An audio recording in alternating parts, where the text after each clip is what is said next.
आइए मित्रों, हमारे YouTube चैनल स्वाध्याय में आपका हार्दिक स्वागत, अभिनंदन।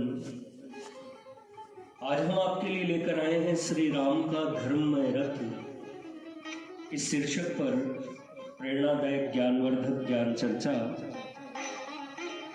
अगर आपने हमारे चैनल को लाइक और सब्सक्राइब नहीं किया है तो आपसे निवेदन है, कृपया चैनल को लाइक और सब्सक्राइब अवश्य करें।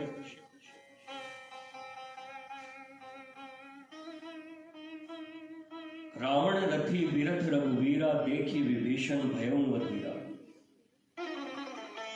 रावण को रथी और रघुवीर को विरथ देख करके विभीषण अधीर हो उठे।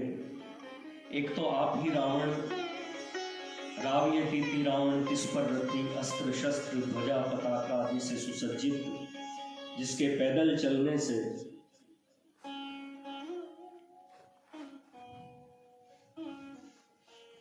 सुरपुर नितहि परावन होई, चलत दशानन डोलत अवनी, गर्जत गर्भ श्रवणी सुर रवनी। वही आज कवच धारण किए रथारूढ़ होकर आया है और विरथ रघुवीरा, ये रघुवीर हैं जिनके लहे न रिपुरन पीठी, युद्ध अवश्य करेंगे पर रथ है नहीं। पैदल और रथी का कोई जोड़ नहीं है। इस समय जोड़ी जानकर युद्ध हो रहा है।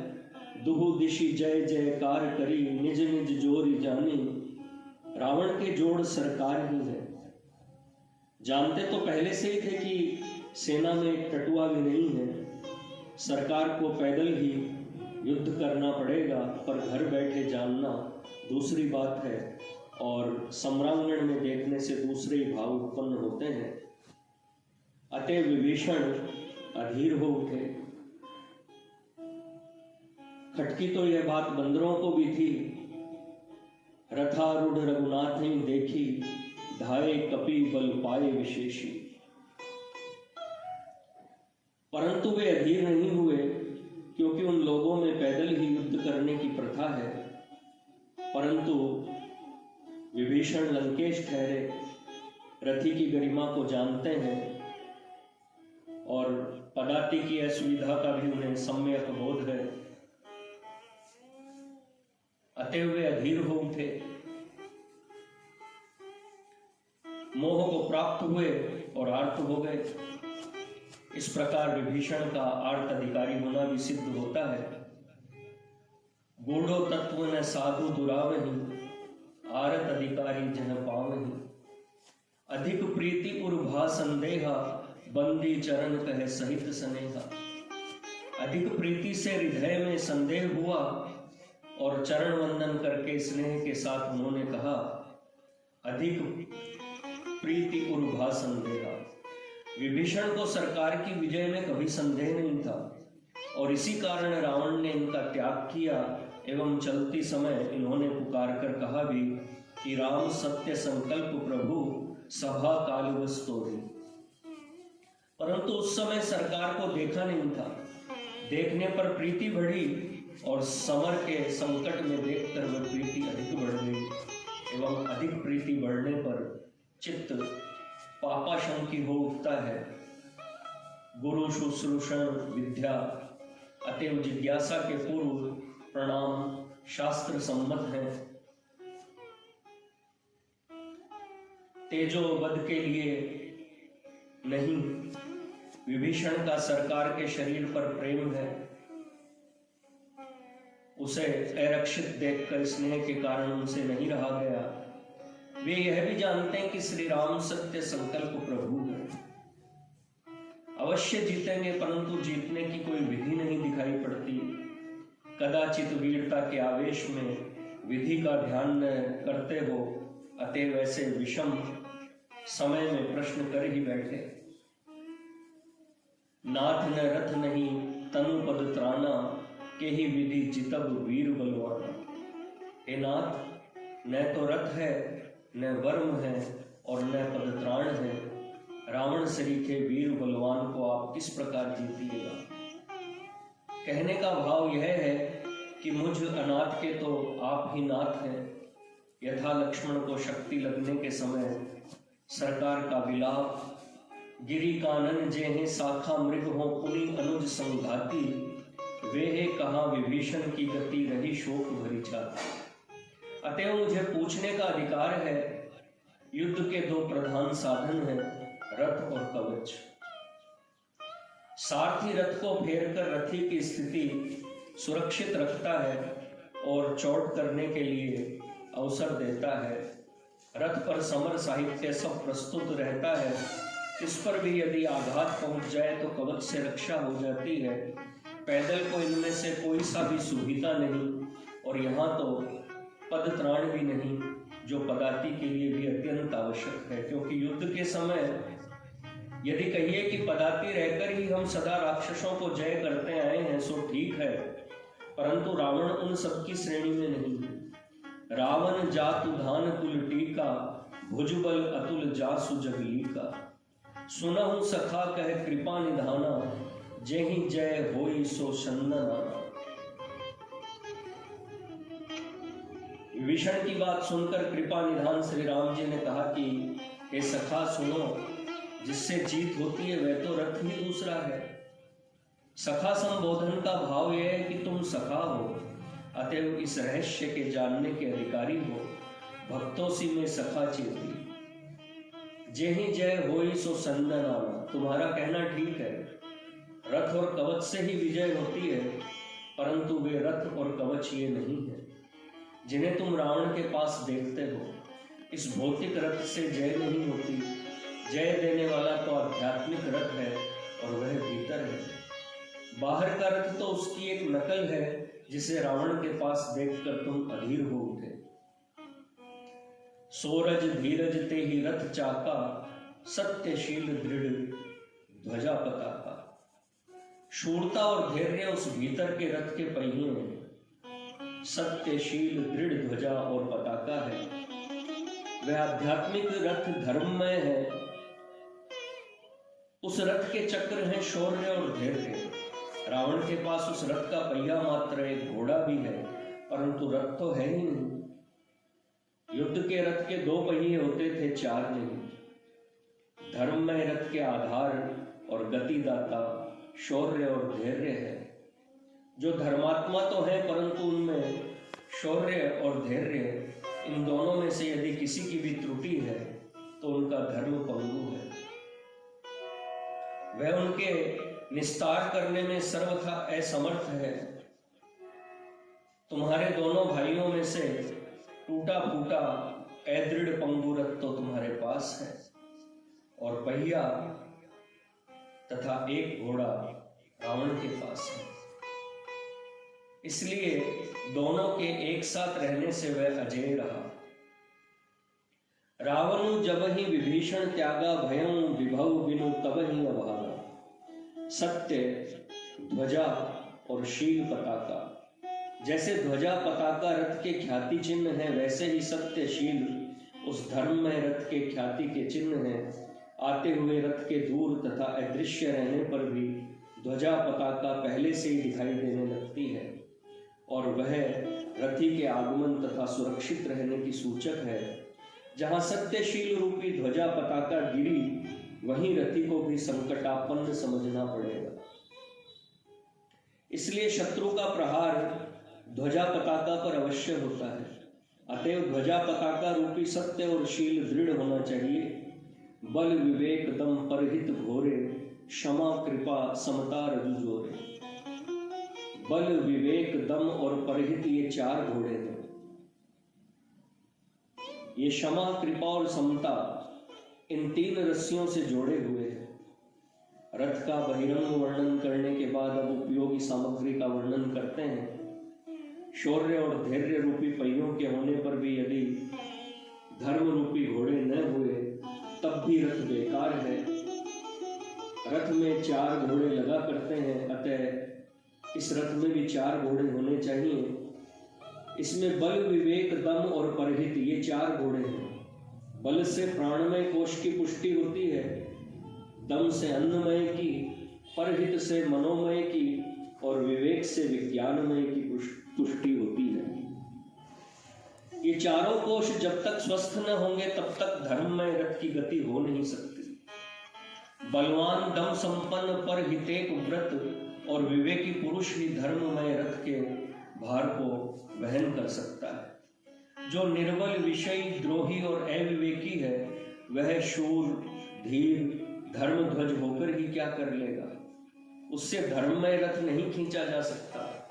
रथ के लिए 4 उपयुक्त घोड़े भी हुए परंतु रज्जू से जोड़े हुए न हो तो भी काम नहीं चल सकता। अतः उनके जोड़ने के लिए क्षमा, कृपा और समता रज्जू है। रथ के अगले 2 घोड़े बल और विवेक है। इनको जोड़ने वाली क्षमा है। जहाँ क्षमा नहीं है वहां बल और विवेक, इन दोनों में से एक का घाटा अवश्य है। निर्बल या अविवेकी पुरुष क्षमा नहीं कर सकता। जहां क्षमा है वहां बल और विवेक का जोड़ा अवश्य रहता है। पिछले 2 घोड़े दम और परहित हैं। दम और परहित को जोड़ने वाली रज्जू कृपा है। जहां कृपा नहीं है वहां इंद्रिय दमन या परहित का अभाव है। जहां कृपा कार्य में परिणत होती है वहां दया और दम दोनों रहते हैं। बिना इंद्रिय दमन के मनुष्य दयावीर हो नहीं सकता। क्षमा ने बल विवेक को जोड़ा और कृपा ने दम और परहित को। अब यदि क्षमा और कृपा जोड़ दी जावे तो चारों घोड़े जुट जाते हैं। अतः क्षमा और कृपा को जोड़ने वाली रज्जू समता है। जहां क्षमा और कृपा दोनों में से एक का अभाव हो वहां समता नहीं रहती। जहां क्षमा कृपा दोनों है वहां समता भी अवश्य है। ईश भजन सारथी सुजाना, विरति चर्म संतोष कृपाना। ईश्वर का भजन सुजान सारथी है, वैराग्य ढाल और संतोष तलवार है। रथ में घोड़े जुट गए। अब अपने लक्ष्य पर पहुंचने के लिए सुजान सारथी की आवश्यकता है, जो समस्त बाधाओं का अतिक्रमण करके रथी की रक्षा करते हुए उसे लक्ष्य या जय प्राप्त करा दे। यहाँ पर ईश भजन सुजान सारथी है। ईश्वर प्रणिधान से सभी अंतरायों का नाश होता है। सकल विघ्न व्यापहि नहीं तेहि, राम सुकृपा विलोकहि जेहि। ईश भजन बल, विवेक, दम और परहित को यथार्थ मार्ग से ले चलता है।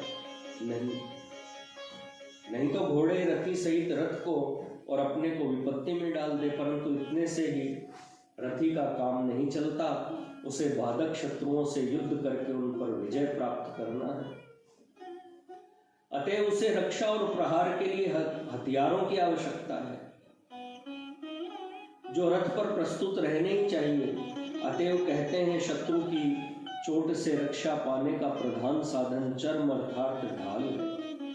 पहले अपने को बचाने की चिंता होनी चाहिए। यहाँ शत्रु है काम, क्रोध, लोभ, मत्सर, दंभ और पाखंड आदि। इनकी चोट से बचने के लिए ढाल है वैराग्य। सुख संपत्ति परिवार बढ़ाई, सब परिहरि करीहों से उताई। ये सब राम भक्ति के बाधक हैं। इन शत्रुओं के मारने पर जिस विजय की प्राप्ति होती है वह है हरि भक्ति। विरति चर्म असी ज्ञान मद क्रोध लोभ रिपुमारी, जय पाइए सो हरि भक्ति देखो खगेश विचारी। इस जय प्राप्ति के बाधक हैं सुख संपत्ति परिवार बढ़ाई। इनमें से भी सबका क्षेत्र विषय सुख है। इस सुख का छोड़ना ही संक्षेप में वैराग्य है। जिसने विषय सुख छोड़ा उस पर काम, क्रोध आदि शत्रुओं की चोट लग ही नहीं सकती। इसलिए विरति अर्थात वैराग्य को ढाल कहा गया है। इसका होना परमावश्यक है। परंतु इतना ही यथेष्ट नहीं है। रथी को सारथी की भी रक्षा करनी है और शत्रुओं का नाश भी करना है। इसलिए प्रहार करने वाले शस्त्रों की भी आवश्यकता है। अति निकट आए शत्रु पर कृपाण से चोट की जाती है। वह कृपाण है यहाँ संतोष।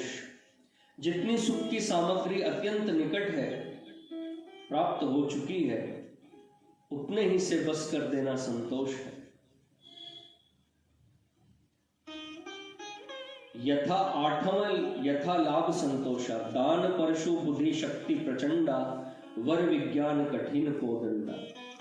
दान परशु और बुद्धि बर्छी है, श्रेष्ठ विज्ञान कठिन धनुष है। तलवार तो अत्यंत निकट के शत्रु पर चोट करती है, परंतु जहां तलवार नहीं पहुंच सकती वहां परशु पहुंच जाता है, और जो तलवार का कांटा नहीं कटता उसे परशु काट डालता है। यहाँ पर दान ही परशु है। सुख साधन की ओर के खिंचाव को तो संतोष कृपाण ने काटा, परंतु प्राप्त सुख साधन की ममता को दूर करने में संतोष असमर्थ है, उसे दान परशु से दूर कर सकते हैं। जहां परशु से काम नहीं चलता वहां बर्छी काम करती है। यह अस्त्र शस्त्र दोनों है, अर्थात यह हाथ से भी मारी जाती है और फेंक कर चलाई भी जाती है। यहाँ पर बुद्धि बर्छी है, इससे सुख के साधन तो तुच्छ हो ही जाते हैं, दुख पर भी इसकी गहरी चोट बैठती है। एही ते विपरीत क्रिया करिए, दुख को दुख मानी सुखी चलिए। मानना बुद्धि का काम है। कठिन को दंड, धनुष बड़ी भारी मार सहन कर सकता है, शत्रु के अस्त्र से कटता नहीं और बहुत दूर तक मार करता है। यहाँ वर विज्ञान कठिन को दंड है, विज्ञान से कोई शिल्प कला न समझे, इसलिए वर विज्ञान कहा। विज्ञान ब्रह्मात्मिक के ज्ञान को कहते हैं, यथा दुर्लभ ब्रह्मलीन विज्ञान। इस धनुष में भारी भार वहन करने की शक्ति है। काम क्रोध आदि के चोट से यह कट भी नहीं सकता, और इसकी चोट से काम आदि कहीं भागकर बच नहीं सकते, परंतु केवल धनुष से ही उपयुक्त कार्य नहीं हो सकता, उसके लिए बहुत से बाण भी चाहिए। अमल अचल मन त्रोण समाना, संयम नियम शील मुख नाना। निर्मल और निश्चल मन तर्कस के समान है, और उसमें संयम के नियम नाना प्रकार के बाण हैं। यहाँ शुद्ध और समाहित मन ही तर्कस है, उसी में कामादि के वध करने योग्य बाण भरे हैं। चंचल और मलिन मन पर तो शत्रु का अधिकार है, उसमें शत्रु वध के योग्य बाणों की संभावना ही नहीं हो सकती। ध्यान धारणा समाधि के एकत्र होने को संयम कहते हैं। यहाँ पर संयम के नियमों को बाण कहा है। संयम से पृथक नियम का ग्रहण करने से पुनरुक्ति होगी। एक तर्कस में 30 तीर होते हैं, संयम के नियम भी 30 हैं।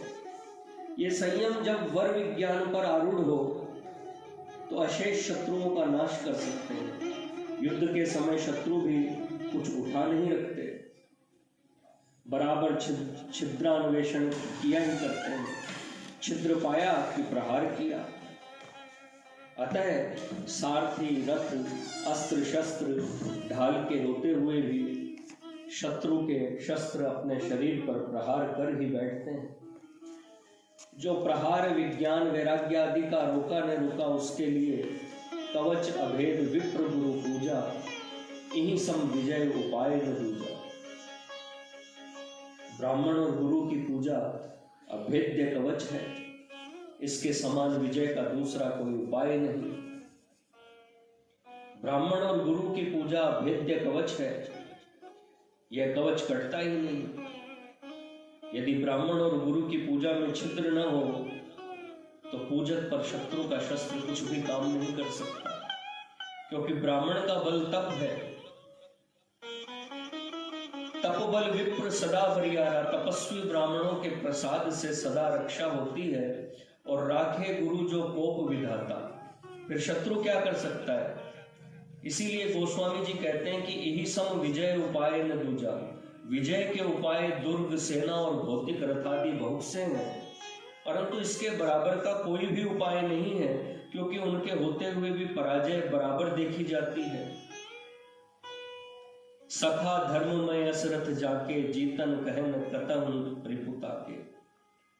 हे सखा, जिसके ऐसा धर्ममय रथ हो, उसे जीतने के लिए इस लोक में तो क्या परलोक में भी कहीं कोई शत्रु नहीं है।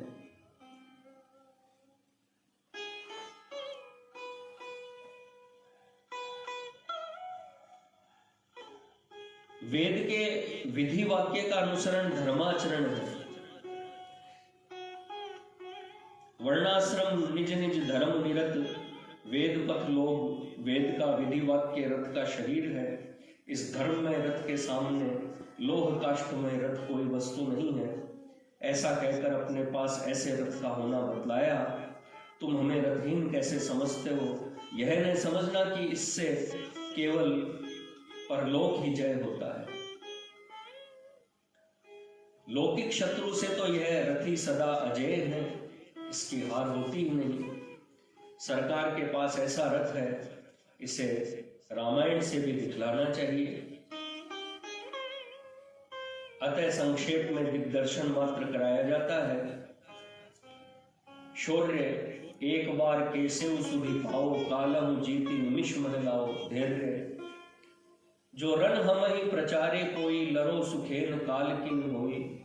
सत्य सखा वचन मम मृषा न होई। शील तुलसी कहूं न राम से साहिब शील निधान। मुनि कुल के लखी शील सुभाव। विवेक नीति प्रीति परमार्थ स्वार्थ, को न राम सम जान जथारथ। दम सबको कहे राम सुठी साधु, राम सुजान विषय रस रूपे। परहित विप्र धेनु सुर संत हित, लीन मनुज अवतार। क्षमा निज अपराध रिसाही न काहू। कृपा निशिचर निकर सकल मुनि खाए, सुनि रघुनाथ नयन जल छाए। निशिचर हीन करहु मही, भुज उठाए प्रण कीन। सकल मुनिन के आश्रम मनि, जाय जाय सुख दीन। समता सब मम प्रिय सब मम उपजाए। ईश भजन पूजी पारिथव नायौ माथा। विरति नव गयंद रघुवीर मन, राज अलान समान। छूट जानी बन गवन सुनी, उर आनंद दिखान। संतोष सकृत प्रणाम किए अपनाए। दान जो संपत्ति शिव रावण ही, दीन दये दस माथ। सो संपदा विभीषण ही, सकुचि दीन रघुनाथ। बुद्धि राम तेज बल बुद्धि विपुलाई। शेष सहज राम तेज बल बुद्धि विपुलाई। शेष सहस सत सकहि न गाय। खर दूषण विराग वद पंडित। वर विज्ञान यथा अनेक रूप धरि, नृत्य करे नट कोई। सोई सोई भाव दिखावे, आपु न होई न सोई। संयम नियम योगिंद्र ज्ञान गम्य गुण निधि जीतम। अमित रूप प्रकटे तेहि काला, यथा योग मिली सब ही कृपाला। विप्र गुरु पूजा अस्तहि रथ रघुनाथ चलावा। विप्र चरण पंकज शिर नावा। गुरु पद पद्म पलोटत प्रीते, धर्ममय रथ। चार्यों चरण धर्म जग माही, पूरी रहा सपने हूं अगनाही। महा अजय संसार रिपु, जीति सके सो वीर। जा कहें असरत होए दृढ़, सुनऊं सखा मति धीर। हे सखा मति धीर, सुनो जिसके ऐसा दृढ़ रथ हो। सो महाअजय भी संसार रिपु को जीत सकता है। संसार शत्रु महाअजय है, क्योंकि यहाँ यह बात नहीं है कि देश अलग हो और सेना अलग हो। यहाँ तो देश का देश सेना ही है। व्यापी रहे संसार में माया कटक प्रचंड। सेनापति कामादि भट दंभ कपट पाखंड। इनमें से एक एक महाअजय है। रावण ने इंद्रादि को जीता, पर कामादि से वह स्वयं जीता हुआ है। इस महाअजय संसार शत्रु को वह वीर जीत सकता है। रावण तो केवल अजय है, इसको जीतना कौन सी बात है। तात सकल तव पुण्य प्रभाव, जीते हूं अजय निशाचर राहु। ऐसा रथ होने पर भी यदि दृढ़ न हुआ, ढीला ढाला रह गया, तो भी वह संग्राम योग्य न होगा।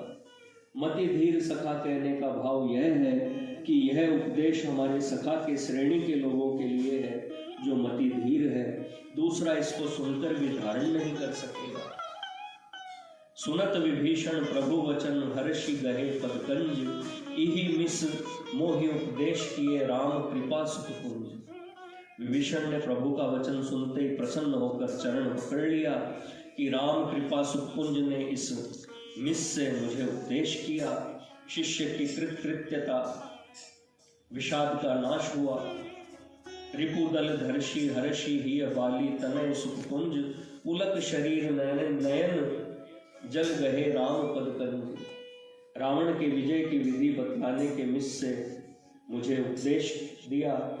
संसार सागर से तरने का यथार्थ उपाय बतलाया, सो भी दूसरे व्याज से, क्योंकि सरकार कृपा सुखपुंज है, बिना कहे ही दुख दूर करते हैं। ब्याज से उपदेश का दूसरा भाव यह है कि पहले विभीषण कह चुके हैं कि उर कछु प्रथम वासना रही, प्रभु पद प्रीति सरित सो बही। फिर भी इसे रावण के विजय की चिंता है, अपने परलोक की नहीं। उन्हीं का संदेह है। सुनत विभीषण प्रभु वचन देखी विभीषण भयं अधीरा।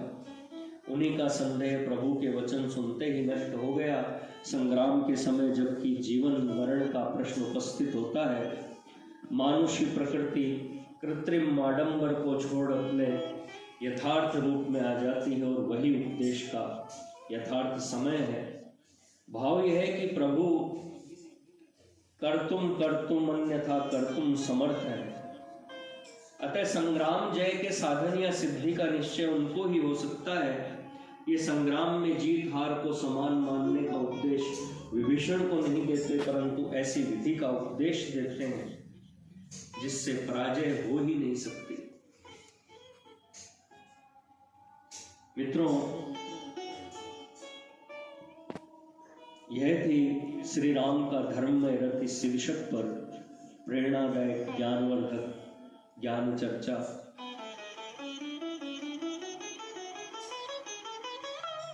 अगर आपको हमारा चैनल पसंद आए तो इसे लाइक और सब्सक्राइब अवश्य करें। धन्यवाद।